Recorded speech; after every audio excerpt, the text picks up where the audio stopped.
السلام علیکم۔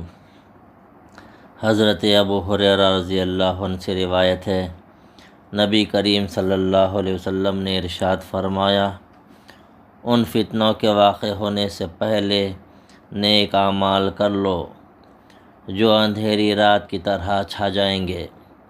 ایک شخص صبح مومن ہوگا اور شام کو کافر ہو جائے گا، یا شام کو مومن ہوگا اور صبح کافر ہو جائے گا، اور معمولی سی دنیاوی منفعت کے عوض اپنی متاع عزیز ایمان کو فروخت کر ڈالے گا۔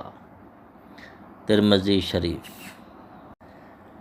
حضرت ابن عباس رضی اللہ عنہ سے روایت ہے، نبی کریم صلی اللہ علیہ وسلم نے ارشاد فرمایا، جو مسلمان اپنا دین بدل لے، یعنی اس سے پھر جائے اور مرتد ہو جائے، اسے قتل کر دو۔ بخاری شریف۔